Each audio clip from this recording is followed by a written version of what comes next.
Rajkot marketing યાર્ડમાં છેલ્લા 2 દિવસથી કૃષિ જણસીઓની ધમધમતી આવક સાથે જાણે ખેતીનો તહેવાર જ છવાઈ ગયો હોય તેવી સ્થિતિ જોવા મળી રહી છે।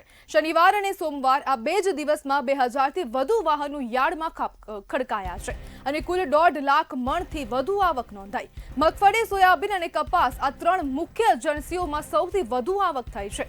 ખાસ કરીને સોમવારના રોજ મગફળી બાદ કપાસની આવકમાં જંગી વધારો જોવા મળ્યો।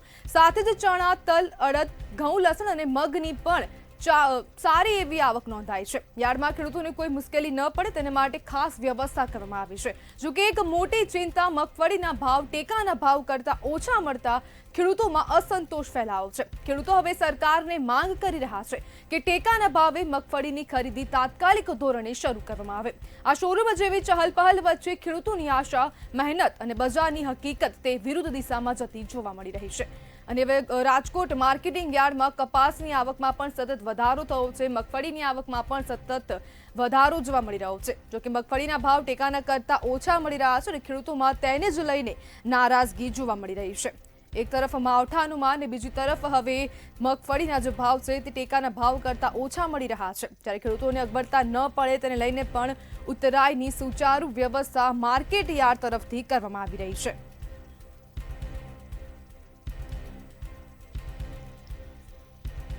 આપણી સાથે રાજકોટ એપીએમસીના પ્રમુખ જયેશ બોગરા જોડાઈ ગયા છે। જયેશભાઈ, એપીએમસીમાં શોરૂમ જેવી ચહલપહલ છે, શું કહેશો? નમસ્કાર, પ્રશ્ન સંભળાણો નથી।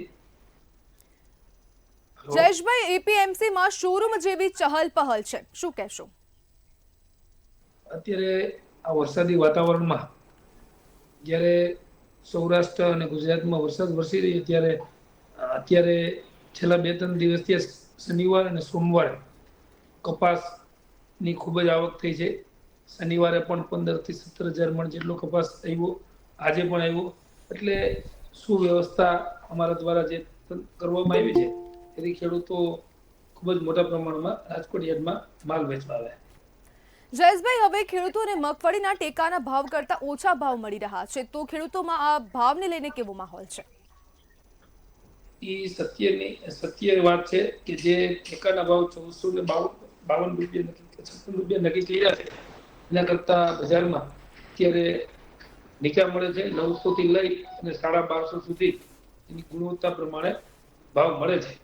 તો ખેડૂતોની એક અપેક્ષા છે કે વહેલી તકે સરકારશ્રી ટેકાની ખરીદી ચાલુ કરી દે, પરંતુ સત્ય એ છે કે છેલ્લા 1 વીકમાં જે વરસાદ આવ્યો એને આધારે મગફળી હજી ખેતરમાં વૈગળી છે।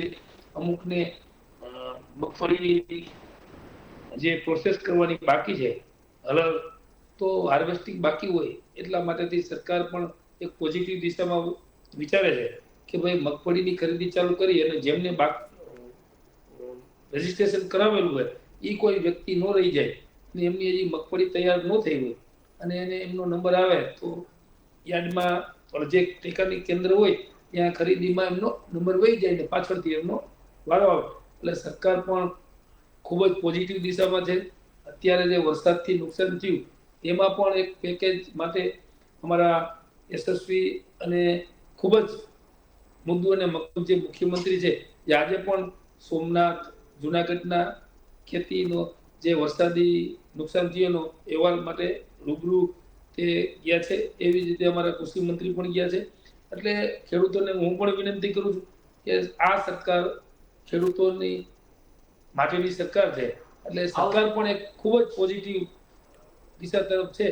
તો ખેડૂતોને એમને જે નુકસાની થઈ છે કુદરત દ્વારા એમનું યોગ્ય વળતર આપશે એવી ભારતીય જનતા પાર્ટીની જે સરકાર છે એ ખૂબ જ પોઝિટિવ વિચારી રહી છે।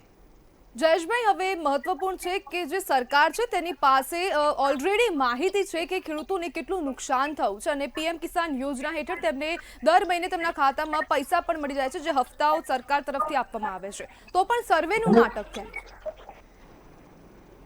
હું એક વાત કરી દઉં, દર મહિને હપ્તો ન હતો કેન્દ્ર સરકાર દ્વારા 6,000 વાર્ષિક મળે છે, એ 3 તબક્કે 2,000 રૂપિયા મળે છે ખેડૂતને।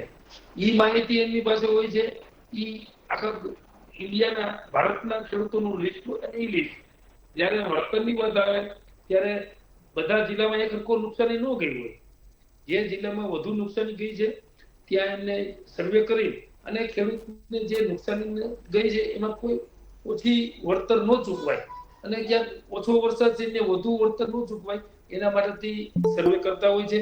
સરકાર પોઝિટિવ ખૂબ જ વિચારી રહી છે અને તમને 2-3 દિવસમાં એમના આનુષંગિક જે પગલા ભરવાના છે એમની માહિતી મળી જાય. એ સરકાર દ્વારા એની પ્રક્રિયા ચાલુ છે. એટલે સરકાર પાસે બધી માહિતી હોય પણ એમને યોગ્ય વ્યક્તિને જે નુકસાન થયું છે, જે ખરેખર કુદરતના પ્રકોપના ભોગ બન્યા છે, એમને વધુ વળતર મળે અને જેમને ખેતીના અમુક જિલ્લામાં જેમને ઓછું નુકસાની થઈ એમને એના પ્રમાણમાં વળતર મળે. આ માટેથી સરકાર સર્વે કરતી હોય છે. એટલે એમાં કોઈ લેટ કરવાનો કોઈ ઈરાદો નથી.